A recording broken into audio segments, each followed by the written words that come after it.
Hello students, good morning. तो कल हम लोगों ने एक वेक्टर एडिशन का दूसरा मेथड पढ़ा था जिसका नाम था पैरेललोग्राम मेथड या समांतर चतुर्भुज की विधि से जिससे हम दो वेक्टर को जोड़ सकते हैं।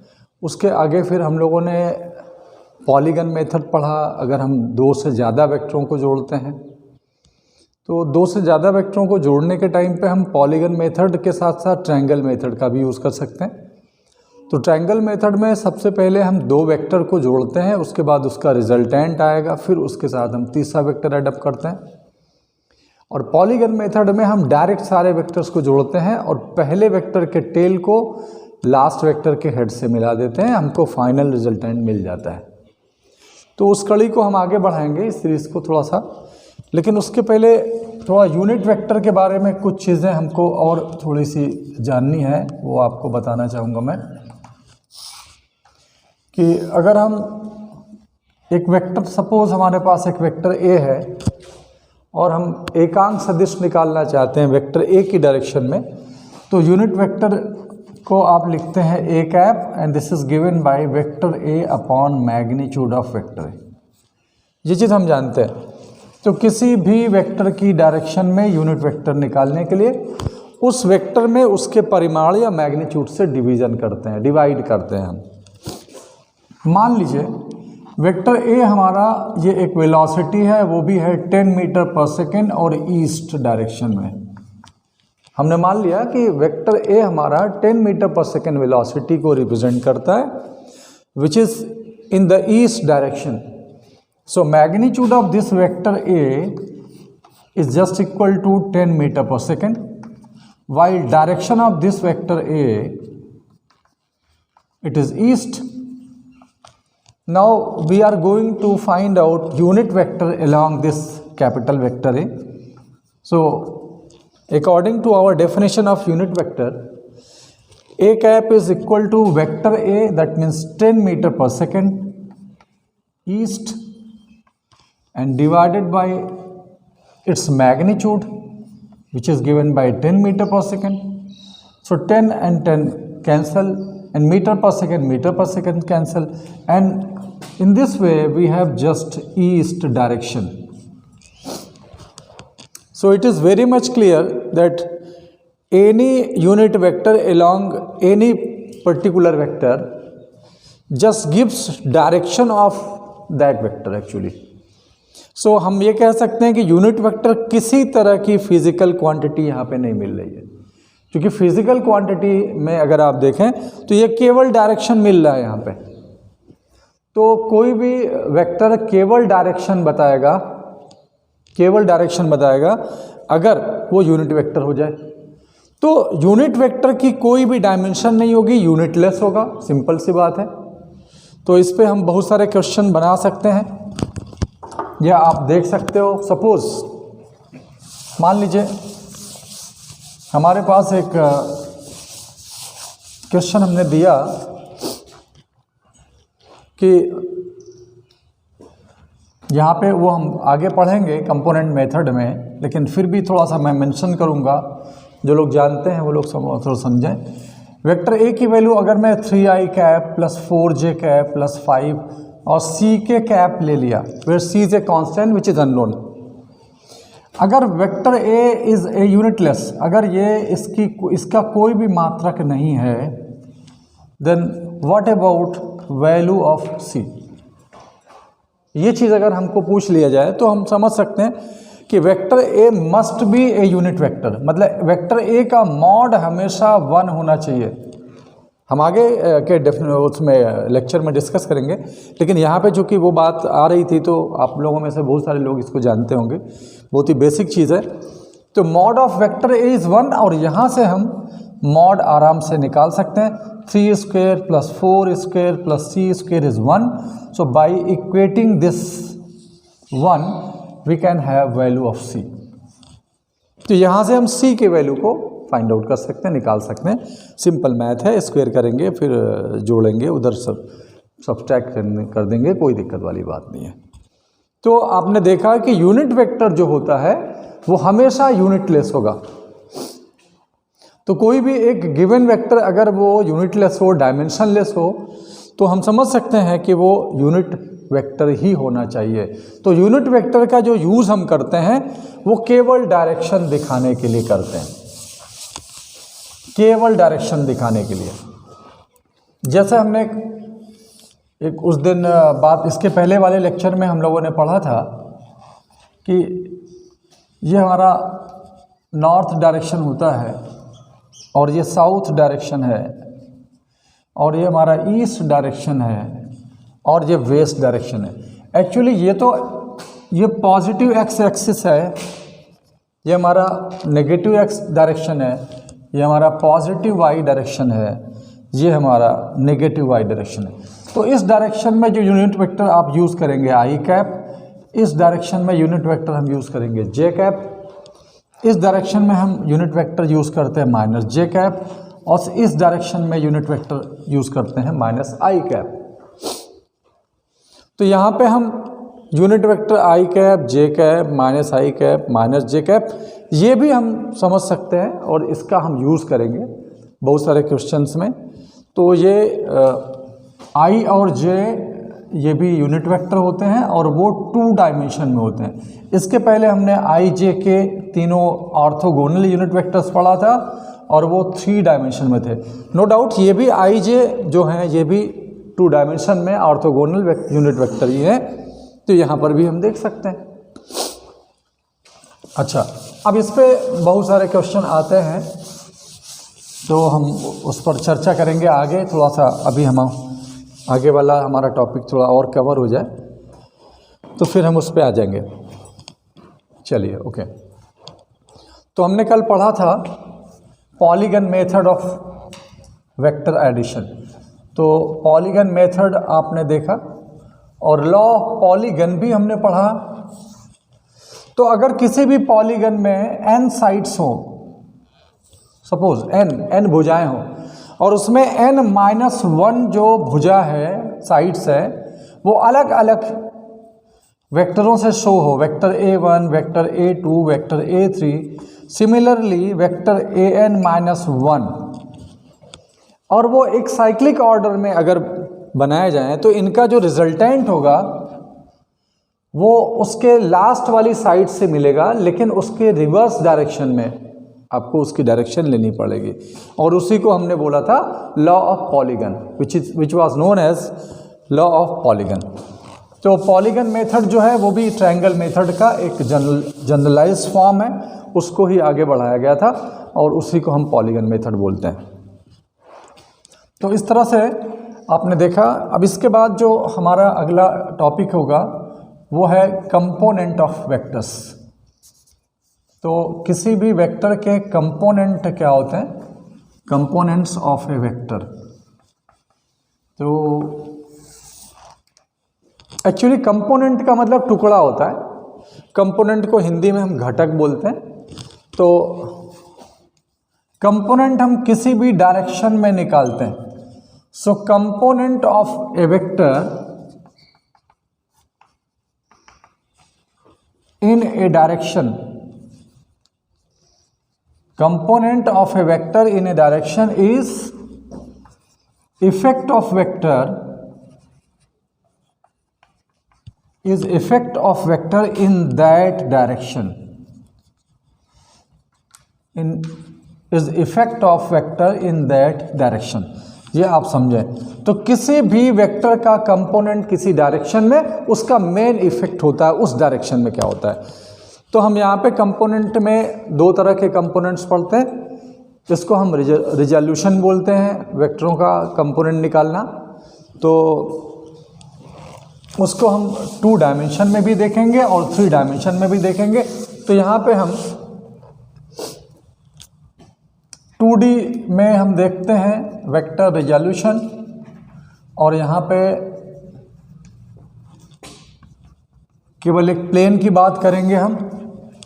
तो सपोज हमारा एक XY कोऑर्डिनेट है, XY कोऑर्डिनेट सिस्टम है जिसको हम कार्टेशियन प्लेन जानते हैं मैथ्स में, और ये प्लेन है। और हमने मान लिया कि हमारा एक वेक्टर A है, स्मॉल a वेक्टर है, and it is inclined at an angle theta with x axis, with positive x axis.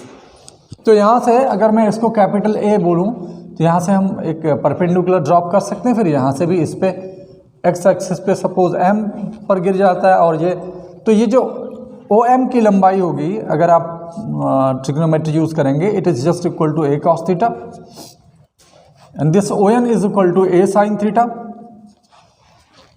This is parallel to the A M, so its length is also A sine theta. तो यहाँ पर आप देखें तो अब यहाँ पे जो ओ एम वैक्टर होगा और ओ एन वैक्टर होगा, O M vector and O N vector, ये दोनों हमारे कंपोनेंट्स हो जाएंगे वेक्टर ओ ए का. तो वेक्टर ओ ए का जो कंपोनेंट होगा वो ओ एम होगा and O M is equal to A cos theta, और जो ओ एन होगा वो ए साइन थीटा. और ओ एम चूंकि एक्स डायरेक्शन में है, एक्स एक्सिस की डायरेक्शन में है, इसके लिए हम ओ एम को ए एक्स बोलते हैं, एक्स डायरेक्शन में उसका component. So a x is equal to A cos theta and this O N is equal to a y and which is given by a sine theta. तो यहाँ पर हमने देखा कि 2 डायमेंशन में हमने वेक्टर ए के 2 कंपोनेंट आपने पा लिया. एक तो ए कॉस थीटा जो पॉजिटिव एक्स डायरेक्शन में है, दूसरा ए साइन थीटा जो पॉजिटिव वाई डायरेक्शन में है. तो ए कॉस थीटा और ए साइन थीटा दोनों आप देखो तो दोनों के बीच में 90 डिग्री का एंगल है. इसके लिए हम इनको रेक्टेंगुलर कंपोनेंट्स भी बोल सकते हैं. अगर इनके बीच में एंगल 90 डिग्री ना होता तो हम इसको ऑब्लिक कंपोनेंट्स बोलते हैं, लेकिन यहाँ पे हमको इसका जो नाम हम देंगे वो होगा रेक्टेंगुलर कंपोनेंट्स. अब अगर हम इसको वेक्टर फॉर्म में लिखना चाहें तो जैसा कि आप देख सकते हो कि ये अगर ट्रायंगल मेथड का यूज करें then we have this vector O A is equal to vector O M plus vector M A. तो अब vector O A is equal to vector O M plus, चूंकि एम ए की लंबाई उतनी है जितनी ओ एन की लंबाई है, डायरेक्शन भी एम ए की वही है जो ओ एन की डायरेक्शन होगी, जी आप देख सकते हो. सो यहाँ पे हम ओ एन वैक्टर भी लिख सकते हैं. तो ओ ए वैक्टर को ही आपने स्मॉल ए वैक्टर लिया था, तो स्मॉल ए वैक्टर बराबर यहाँ पर ए एक्स इंटू आई कैप कर सकते हैं. चूंकि ए एम वैक्टर जो होगा वो पॉजिटिव एक्स डायरेक्शन में है, तो उसके मॉड से आपने आई से मल्टीप्लाई किया, प्लस यहाँ पे इसी तरह से ये हमारा ए वाई इंटू जे हो जाता है. तो ये हमने वेक्टर ए के 2 कंपोनेंट्स में इसको हमने तोड़ा और यहाँ पे ए एक्स और ए वाई 2 कंपोनेंट के फॉर्म में हमने लिख दिया.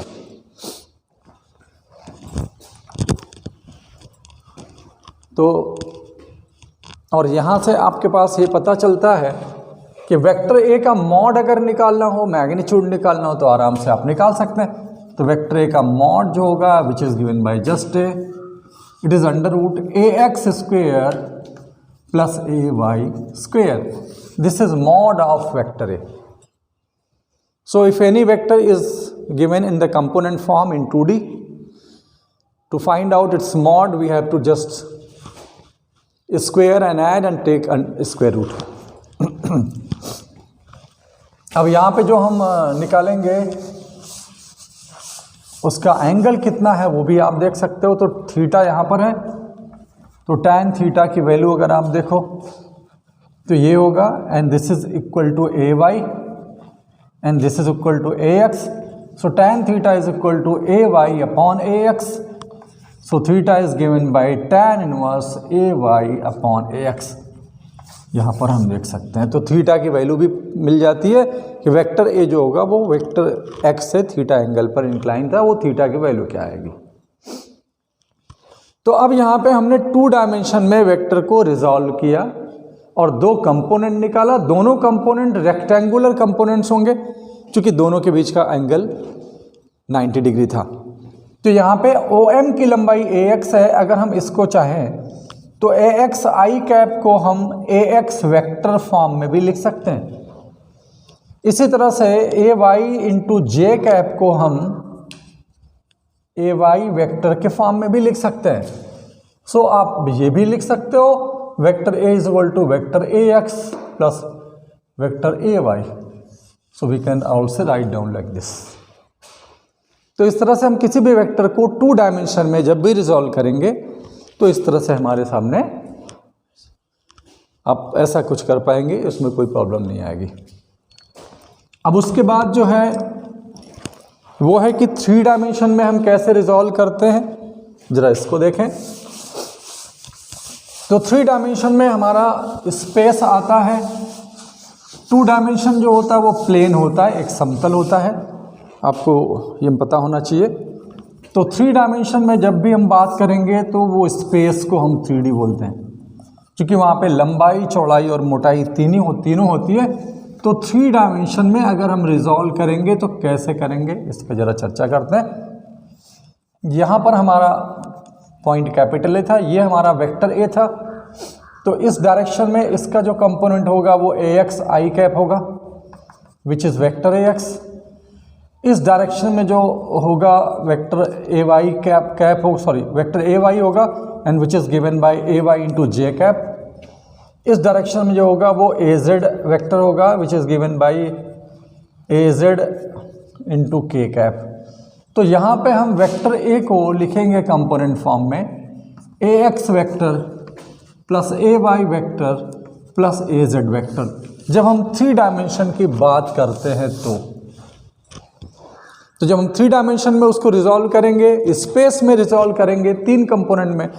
और यहाँ पे ध्यान देने की बात है कि vector ax, vector ay and vector az, हर दो वेक्टरों के बीच में, यहाँ पे कंपोनेंट के बीच में 90 डिग्री का एंगल है। तो vector ax, vector ay and vector az, these are also rectangular components of vector small A. यहाँ पर आप देखो तो वेक्टर ए को फिर से हम लिख पाएंगे ax i cap plus ay j cap plus az k cap. So in this way we have written vector A in component form ax I cap plus ay j cap plus az k cap. Here it is very much obvious. This vector ax, which is component of vector A along x direction, it is effect of this vector A in positive x direction. Vector ay cap, this is component of vector A in y direction. That means this is effect of vector A in y direction. Similarly, az vector is component of vector A in along z direction. So that means vector az represents or gives what? Effect of vector A in plus z direction. तो यहाँ पे ये चीज़ हम समझ सकते हैं। अब ये जो वेक्टर ए है x एक्सिस से अल्फा एंगल बनाता है, वो y एक्सिस से बीटा एंगल बनाता है, और ये z एक्सिस से गैमा एंगल बनाता है। तो 3 डायमेंशन में हम यहाँ पे cos अल्फा, cos बीटा और यहाँ पे हम cos गैमा को देखते हैं। And this cos alpha is given by ax upon mod of vector a, and this cos beta is given by ay upon mod of vector a, and this cos gamma is given by az upon mod of vector a. And this is these 3, cos alpha and cos beta and cos gamma, are called as direction cosines. Direction cosines of vector A, which is written like this, DCS, direction cosines. And actually it is, these are given a particular name. This cos alpha is taken as L, and this cos beta is taken as M, and this cos gamma is taken as N. So we have L is equal to ax upon mod of vector A, M is equal to ay upon mod of vector A, and N is equal to az upon mod of vector A. So these are the direction cosines of vector A in this case. When we will square and add these 3, then we will get L square plus M square plus N square, which is equal to 1. यहाँ पर ये चीज़ आपके पास मिल जाता है, चूँकि आपको पता है कि यहाँ पे अगर मॉड A निकालेंगे then it's given by ax square, it is given by ax square plus ay square plus az square in under root, ये चीज़ होगा। और यहाँ पे अगर हम मॉड ए की वैल्यू हर जगह रख दें और फिर l square plus m square plus n square कर दें तो ये चीज़ आपके पास मिल जाता है। So in the case of any vector which is written in component form in 3 dimension और इन स्पेस, एक चीज़ तो क्लियर हो जाती है बात कि cos square alpha plus cos square beta plus cos square gamma is 1। Then what about sine square alpha plus sine square beta plus sine square gamma? You can just think about this, where alpha, beta and gamma are the angle which vector A makes with x-axis, y-axis and z-axis respectively. So, by trigonometrical transformation, as we know, this cos square alpha can be written like this 1 minus sin square alpha by using formula of trigonometry. Similarly, cos square beta can be written like this 1 minus sin square beta plus cos square gamma is written like this 1 minus sin square gamma and which is equal to 1. So after rearranging we have this sin square alpha plus sin square beta plus sin square gamma, it is just equal to 2. So as we transfer sin square alpha, sin square beta, sin square gamma in right hand side and transfer 1 in left hand side, we will have 1, 1 plus 1, 3 minus 1 which is 2. So cos square alpha plus cos square beta plus cos square gamma is 1, while sin square alpha plus sin square beta plus sin square gamma is 2. तो ये चीज़ आपको अपने दिमाग में रखनी होगी। तो किसी भी अगर वेक्टर को हम 3 डायमेंशन में रिजॉल्व करेंगे, वहाँ पे रेक्टेंगुलर कंपोनेंट्स निकालते हैं, तो वहाँ पे हम डायरेक्शन कोसाइंस के बारे में पढ़ते हैं। डायरेक्शन कोसाइंस क्या होते हैं? वो जो वेक्टर एक्स एक्सिस से वाई एक्सिस से जेड एक्सिस से एंगल बनाते हैं उसका cosine, cos alpha, cos beta, cos gamma. ये कस्टम है, एक परिपाटी है कि हम एक्स एक्स के साथ जो एंगल बन रहा है उसको अल्फ़ा मानते हैं, वाई एक्सिस के साथ जो बन रहा है उसको बीटा मानते हैं, जेड के साथ जो बन रहा है वो गामा मान सकते हैं। आप दूसरा भी कुछ मान सकते हैं, ऐसी कोई दिक्कत नहीं है, बट ये बहुत ही प्रचलित है इसलिए हम इसको अल्फ़ा बीटा गामा ही मानेंगे, दूसरा हमको नहीं मानना है। तो ये चीज़ क्लियर हो गई कि जब भी हम किसी वेक्टर का 3 डायमेंशन या स्पेस में हम उसको रिजॉल्व करते हैं तो 3 कंपोनेंट मिल सकते हैं। वैसे अगर हम देखें तो किसी भी वेक्टर को हम अनंत कंपोनेंट्स में, नंबर ऑफ जो कंपोनेंट्स होंगे वो इन्फिनिटी हो सकता है, रिजॉल्व कर सकते हैं। तो यहाँ पे 2D है, 2 डायमेंशन है, 3 डायमेंशन है, 4 डायमेंशन है, 5 डायमेंशन है। मैथमेटिक्स में तो n डायमेंशनल स्पेस तक की कल्पना की गई है, n डायमेंशनल स्पेस। तो ये हम समझ सकते हैं, हालांकि उसका यूज़ यहाँ पर नहीं है फिजिक्स में हमारे पास, तो मैथ्स में इसकी ज़रूरत पड़ती है, लेकिन यहाँ पर ऐसा कुछ नहीं है। तो आगे जो हम पढ़ेंगे इस कड़ी में वो है मल्टीप्लिकेशन